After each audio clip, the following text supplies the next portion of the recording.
river and say, just so Babylon will sink down and not rise again because of the calamity that I'm going to bring upon her.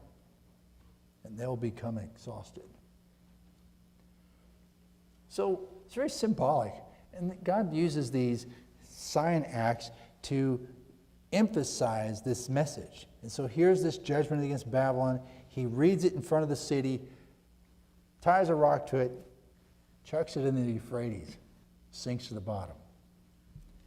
And that's the end of Babylon. Now,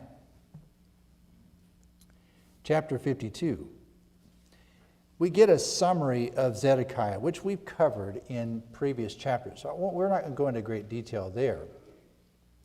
But it does recount and recall the moment where Babylon came up against the city of Jerusalem, overcame the walls, and entered into Jerusalem. And it gives the actual dates, and we can do the calculations and recognize that the siege lasted for 18 months.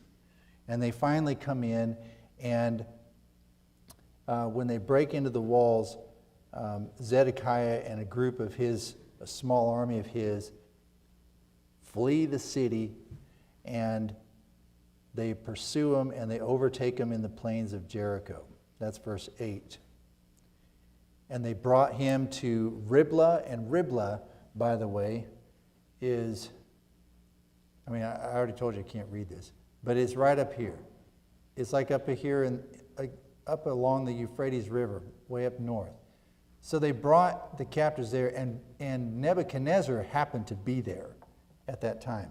And so he brings them there, and Zedekiah's sons are killed in front of him, and then they put his eyes out. You remember that story. Okay, now, we have an account of Nebuzaradan and his dealings with the poor people that were left in Jerusalem, and that's down to verse 16. And verse 17 is through verse 23, were an account of a lot of the valuable things that were taken from the city of Jerusalem and brought to Babylon.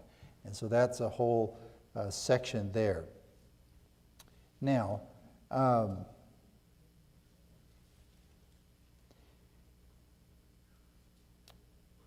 want to bring out finally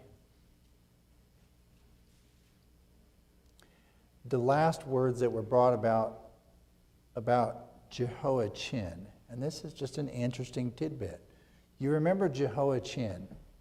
We have Josiah and then Jehoahaz, but only 3 months.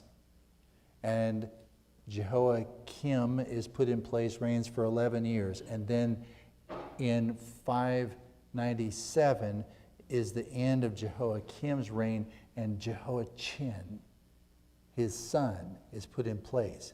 But he's only reigns for 3 months. Well, he's not killed.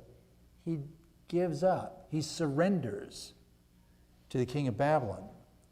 And so he's brought and he's kept in Babylon. And now here's this story that eventually he's brought out from prison and he sits at the king's table and is given food regularly for the rest of his life. That's an interesting thing. He's one of the very few people that actually did what they were supposed to do. Give up, surrender. This is God's judgment. And the rest of them resisted. And they met their end. Next week, we'll begin a study of Lamentations. We'll cover this in a couple of weeks before the end of the year. So thank you for your attention. Talk to you next week.